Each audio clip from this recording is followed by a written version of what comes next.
Let's now turn our attention to development of the kidney and of the urinary system. So this is to remind you of a diagram that we looked at way back at the beginning of our conversation when we were first talking about the development of the gonad. And at that time, we pointed out that there was a long ridge of mesoderm along the posterior abdominal wall, and we call that the urogenital ridge. And the last time we looked at this, we focused our attention on the gonadal portion of the urogenital ridge. Now we're going to focus our attention on the much larger, more lateral, and longer nephrogenic portion of the urogenital ridge, the part that's going to be related to the development of urinary structures. Okay, so that's the nephrogenic portion of the urogenital ridge. That's what we'll pay attention to now. So let's see what happens to that. So here is that same ridge. That's what this is. What's going to happen is that that mesoderm is going to start differentiating into tubules. Tubules that are, in essence, very primitive, much less convoluted nephrons. Just like we had tubules in the nephron, we call proximal and distal convoluted tubules, we have much more simplified tubules that occur here in that mesoderm. And once it starts developing those tubules, we now call that structure a kidney structure, nephro, referring to kidney. But now the interesting thing is this, that differentiation of the mesoderm into developing those kidneys, which are in essence going to be filtration devices, that doesn't happen all at the same time along the entire length of this ridge of mesoderm. It starts happening initially at the cranial end of that ridge of mesoderm up here, and then slowly over time, over a period of days, actually over a period of weeks actually, that wave of differentiation progresses from here to here to here to here and so on. So differentiation begins here and continues over time, running from cranial to caudal. But at the same time, following behind that wave of differentiation, there is a second wave of degeneration. And so that those very same tubules that we just finished differentiating and developing will start to degenerate. So what we're saying is that while this is differentiating, this is degenerating. While this is differentiating, this is degenerating, and so on down the way. So what we're seeing on this diagram doesn't really all exist at the same time. First here, then here, then here, then here, and so forth. This part of that ridge at the very upper end that differentiates first and degenerates first, that's called the pronephros. And in humans, that develops and then disappears within a very short period of time, within a day or two. And so it never really functions. It has no functional role in the human embryo. It does function in lower species. Fish have a pronephros that functions, but humans, it doesn't function. But the part that's differentiating later, all of this that's differentiating later, that actually does function in the human embryo. And when I say function, what I mean is it actually does filter blood, and it does produce, therefore, it does produce urine. So this next part, that's called the mesonephros, meso meaning middle, the middle kidney, does function in the embryo. Now that's not going to be the definitive kidney. That's not the kidney that we have in the adult. That's the embryonic kidney called the mesonephros. Okay? But it does function, and it does filter blood and produce urine. Now since it's producing urine, that urine needs a place to go.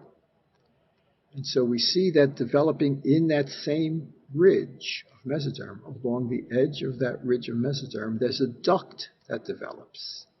And that duct is called the mesonephric duct. So that's the mesonephros that's filtering the blood and creating urine, and the urine is flowing into the mesonephric duct. And if we follow that mesonephric duct down, we'll see where the urine goes. Mesonephric duct goes down, And if we follow it to its end, we see it empties into the very caudal end of the gut tube. Right? Here's the gut tube that we talked about. Very caudal end of the hindgut, which is enlarged, and it's called the cloaca. That's the very caudal end of the gut tube, the cloaca. And that's where the mesonephric duct empties. So the urine that's being produced by the mesonephros flows down the mesonephric duct into the cloaca. At the end of the cloaca, there's a membrane called the cloacal membrane, which eventually ruptures, opening the gut tube to the outside world. And in this case, the outside world means the amniotic cavity. And so the urine is able to go from the mesonephric duct into the cloaca out into the amniotic cavity. So that's where urine goes, into the amniotic cavity. Now, I want to pause and talk about that for just a minute, because that's not only true during this early stage of development, but that's going to be true throughout all of development, that urine is going to be excreted out into the amniotic cavity. And as I mentioned earlier, the amniotic fluid is primarily urine. That's what amniotic fluid is primarily. It's embryonic and then fetal urine. So throughout development, this embryo and then fetus is peeing into the amniotic cavity. So the question then is, where does all that fluid go? You know, if it doesn't go anyplace, then that amniotic cavity is just going to keep getting larger and larger and larger and larger throughout gestation. So that's not what happens. What happens is that the fetus swallows the amniotic fluid. Swallows the amniotic fluid. The fluid gets down into the jejunum, where we said lots of absorption occurs, and then the fluid gets absorbed out of the jejunum into the bloodstream and then recycles. Okay? Now, of course, the wastes that have to be disposed of, once we're in the bloodstream, we now have access to the placenta and therefore to the maternal bloodstream, so mom is able to deal with the wastes that have to be taken out. But with regard to the fluid volume, we're basically recycling fluid.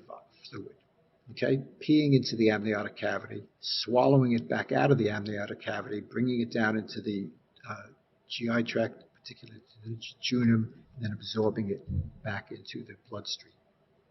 So we, in essence, have a dynamic equilibrium in amniotic fluid volume, continually adding fluid into the amniotic cavity and continually taking fluid out of the amniotic cavity. And if we maintain that dynamic equilibrium, amniotic fluid volume will stay reasonably constant. But anytime you have a dynamic equilibrium, you have the possibility of disrupting that equilibrium.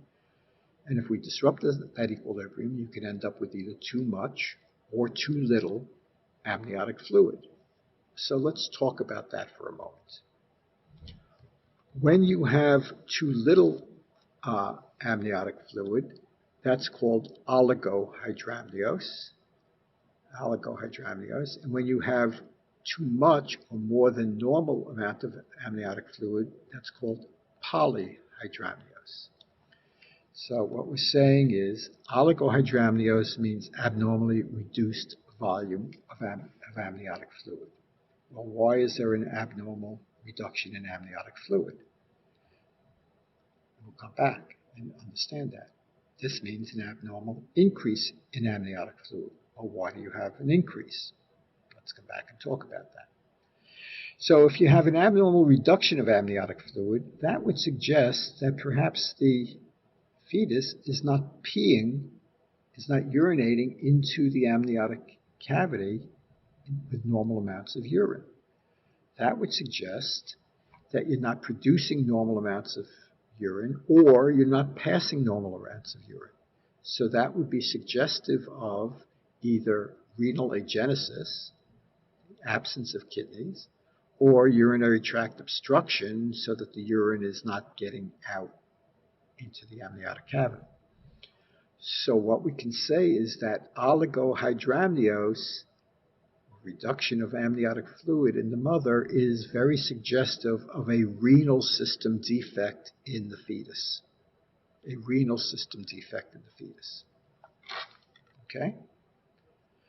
On the other hand, when you have polyhydramnios, why would you have an increase in fluid? Well, perhaps the fluid is not being swallowed and not getting down to the jejunum for reabsorption. So when you have polyhydramnios, that would suggest that there's something interfering with swallowing and absorption of amniotic fluid. Swallowing and absorption of amniotic fluid. We'll talk about what that might be. Now, when you have oligohydramnios, we already said that that's being caused by a urinary system defect. But there are going to be other things that will be seen along with the renal system defect that are not causing the oligohydramnios, but rather are a result of the oligohydramnios. As having normal volumes of amniotic fluid are necessary for normal development of a variety of things, including normal lung development. During development, the fetus is inhaling amniotic fluid into the lungs, and that assists in the development of lungs, expanding the alveoli, and so forth. So if there is an inadequate amount of amniotic fluid, that's going to interfere with normal lung development, and you'll end up with hypoplastic lungs. Okay? So the hypoplastic lung is not causing the oligohydramnios. It is a result of the oligohydramnios. Similarly, in order to have normal limb development, there needs to be enough room for those limbs to develop. And if you don't have enough amniotic fluid, then your amniotic cavity is too small. And so the fetus is being crowded and the limbs are not able to develop normally. So you'll see abnormal limb development. Again, that's not causing the oligohydramnios, that's a result of the oligohydramnios. Similarly, because the fetus is being compressed, because the amniotic cavity is not as large as it should be, facial development is interfered with, and the fetus will have sort of a pushed-in appearance to the face because there was not enough room. Pressure was being placed upon the face during development. So that's also a result of the oligohydramnios. So what we see in these individuals with these urinary tract developmental defects is a combination of findings that's called Potter sequence. So Potter sequence is the urinary system defect along with the hypoplastic lung, abnormal limbs, abnormal face. But recognize that these elements are not causing the oligohydramnios. This is what's causing the oligohydramnios. This is a result of the oligohydramnios. Coming back to polyhydramnios, we said that the cause of that is that amniotic fluid is not getting down to the jejunum for reabsorption. And it turns out there are two major categories of defect that could cause that. One would be if there is an obstruction to the GI tract. In other words, if the pathway from the oral cavity to the jejunum is obstructed, such as esophageal atresia, a duodenal atresia. Okay, so if the pathway from the oral cavity to the jejunum is obstructed or is incomplete, then you can't get the fluid to the jejunum and you're not going to be absorbing it. So you'll end up with more than the normal amniotic fluid.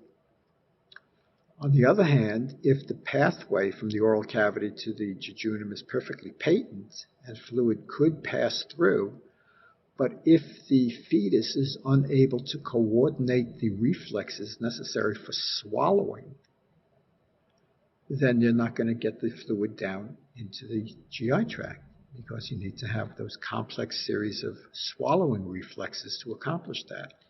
And so if there is a nervous system defect, and encephaly certainly being an example, remember, the cranial nerves involved in swallowing would include the 9th nerve and the 10th nerve and the 12th nerve.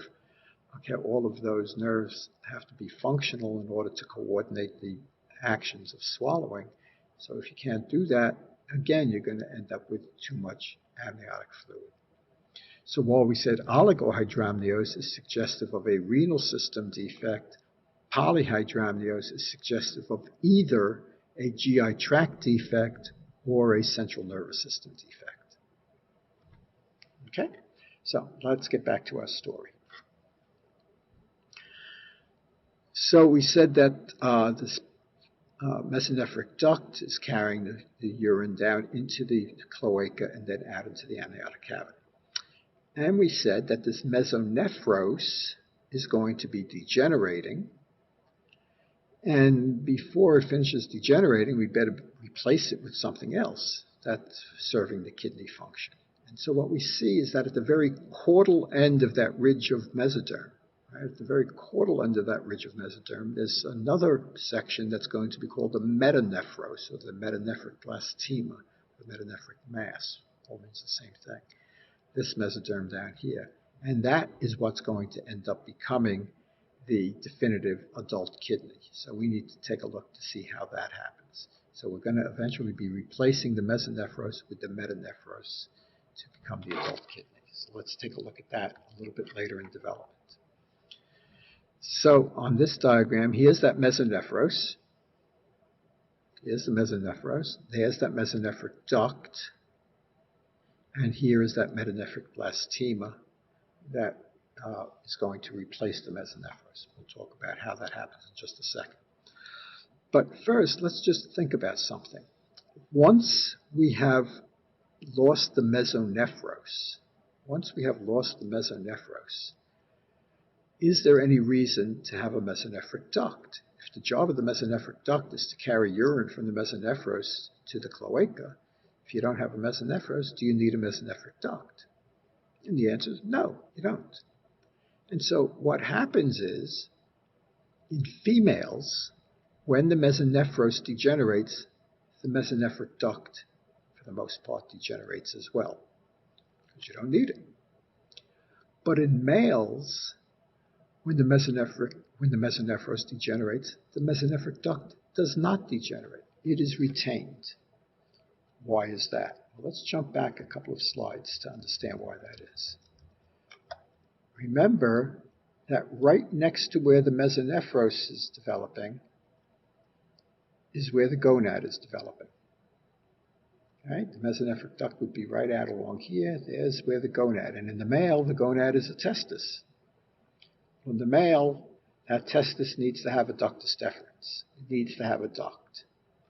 And so once the mesonephros doesn't need the mesonephric duct any longer, let's jump back forward. Once the mesonephros is gone, so you don't need the mesonephric duct any longer for urine, in males, the mesonephric duct is retained and its function is converted over to now become part of the genital system instead of the urinary system. And it will be the pathway through which sperm that are forming in the testis will leave and travel away from the testis by what becomes the ductus deferens. So in the male, the mesonephric duct is retained to become the ductus deferens. In the female, it is lost. Okay, let's come back to the kidney now. So here's that caudal end of that mass of mesoderm that we said is the metanephric blastema. Let's follow this mesonephric duct for a moment. Just before we get to where it enters into the cloaca, there's a little branch that grows out from the mesonephric duct. Branch grows out of the mesonephric duct. That branch is called the ureteric bud. Sometimes you'll hear it called the metanephric duct. So metanephric duct or ureteric bud is the more common term, ureteric bud. So that ureteric bud grows out of the mesonephric duct and it grows toward and into this mesoderm that we just called the metanephric blastema. So the fact that this is called the ureteric bud is going to suggest to you that that's probably going to become ureter, and that's part of the story. That's not the entire story.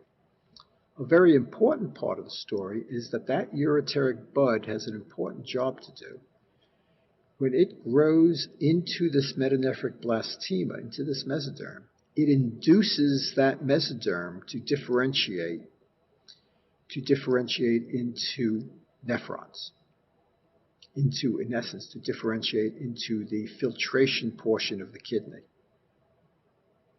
So the metanephric blastema does not become the entire adult kidney. It becomes the filtration portion of the kidney. Okay, the nephrons that filter blood and produce urine. Once the metanephric blastema has been induced to do that and starts differentiating in that direction, it then turns around and induces the ureteric bud, and it causes the ureteric bud to start branching at its distal end. So that inductive influence is to cause the ureteric bud, the distal end of it expands and then branches into a few branches. And then those branches branch into several branches each. And then those branches branch into many branches each. Well, what we've just developed is the expansion of the ureteric bud becomes the renal pelvis. The first branches become the major calyces. The second branches become the minor calyces. And then the final branches become the collecting ducts. In other words, all of the conducting portion of the kidney, which is mostly in the medulla of the kidney, all of the conducting portion of the kidney is not coming from the metanephric blastema, it's coming from the ureteric bud. So the entire adult kidney has two separate origins, one origin for the filtration portion of the kidney, which is the metanephric blastema, and another origin for the conducting portion of the kidney, which is the ureteric bud. And then the rest of the ureteric bud is retained as the ureter. We see that the ureter is flowing into the mesonephric duct, which flows into the cloaca. Okay? And what we will see eventually is that this distal end of the mesonephric duct gets incorporated into the gut tube, and so eventually the ureteric bud is going to be flowing directly into the what was the cloaca. It will change its name. We'll talk about that in just a few moments.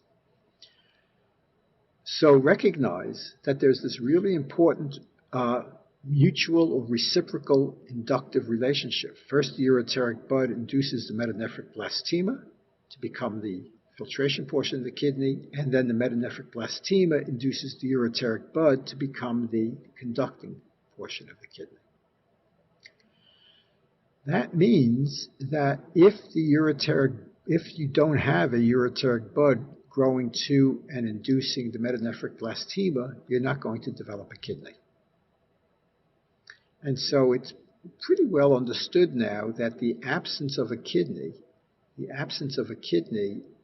does not result from the absence of metanephric blastema. The mesoderm was there. It's just that it wasn't induced. It's the failure of induction.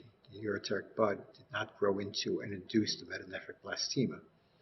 And that raises a really interesting clinical correlation that we can think about.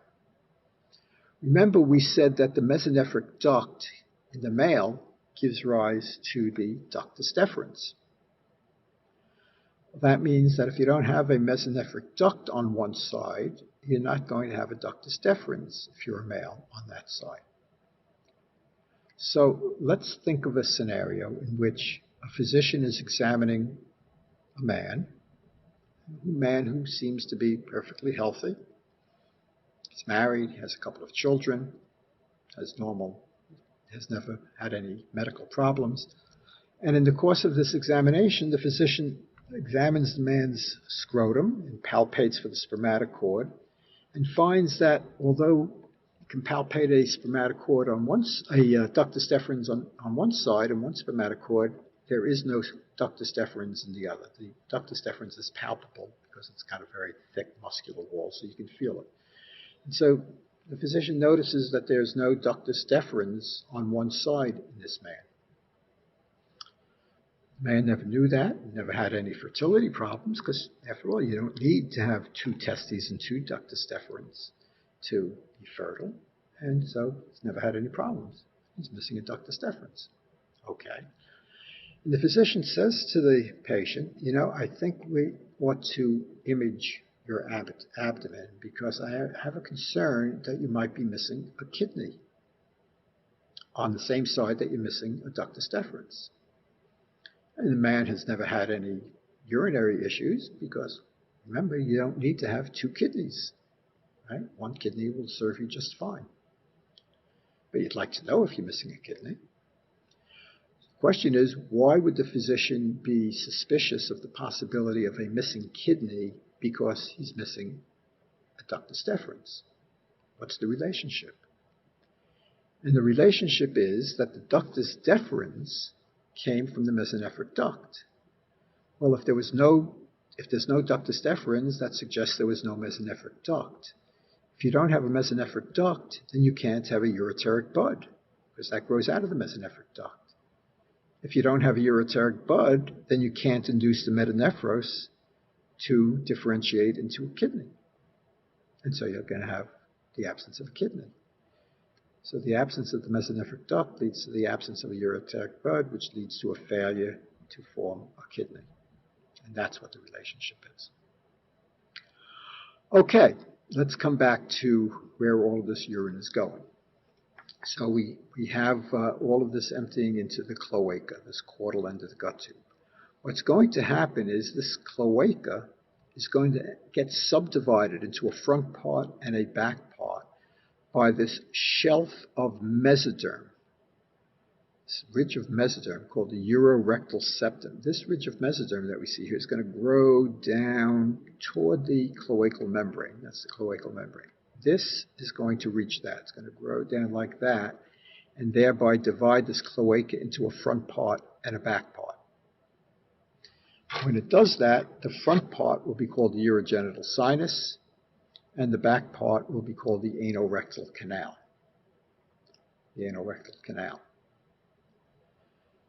The anorectal canal, as its name suggests, is going to become the lower rectum and the anal canal. The urogenital sinus is going to become a few things. Most of it will become the urinary bladder. Most of it will become the urinary bladder. It'll become a few other things. In the male, it becomes most of the urethra. It becomes the prostate. A few other things. In the female, it becomes the urethra. But most of it is going to be the urinary bladder. And now that makes pretty good sense because it's the front part of the cloaca, the part that becomes the urogenital sinus, that the ureteric bud and the mesonephros is emptied into. So that brings the urine into what's going to become the urinary bladder. Recognize that if that urorectal septum, when it grows down, if it doesn't grow down correctly, and if instead of reaching here, if it were to reach here, you would have anal atresia, right? You wouldn't have an opening of the anal canal to the outside world. Right? Now, but normally it grows down here, and the point where it reaches the cloacal membrane is where the perineal body will eventually form. Now, notice, coming out of the cloaca, there is a duct that leaves the cloaca and goes out into the umbilical cord. And that's called the allantoic duct, or the allantois. It's also called the urachus. And so that's growing out of the cloaca, and then when the cloaca is divided into front and back, it's now coming out of the part of the cloaca that becomes the urogenital sinus. So this allantoic duct, or urachus, is growing out of what becomes the urogenital sinus, and we said the urogenital sinus is going to become the urinary bladder. So that means we have, in the end, a duct coming out of the urinary bladder and going out into the umbilical cord.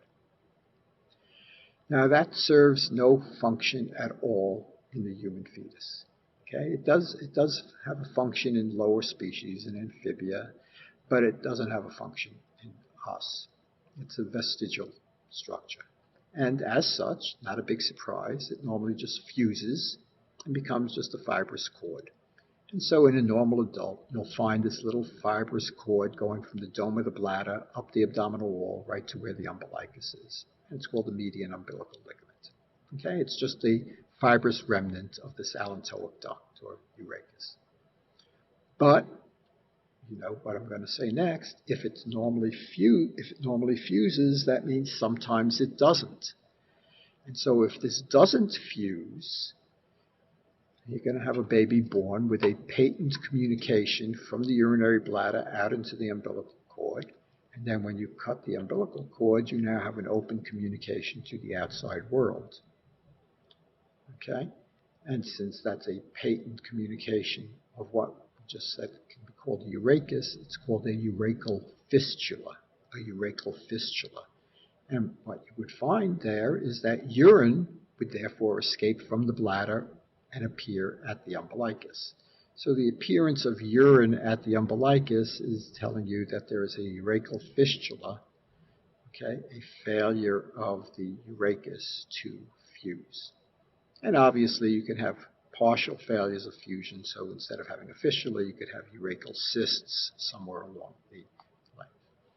So just to remind you, when we talked about the GI tract, we said there is the possibility of meconium or feces appearing at the umbilicus, and we said that that would be indicative of a vitelline fistula coming from the gut tube. And now we're saying if you have urine appearing at the umbilicus, that would be indicative of a urachal fistula coming from the bladder. Okay. So what we wanted to cover in this section was the histology of the urinary system.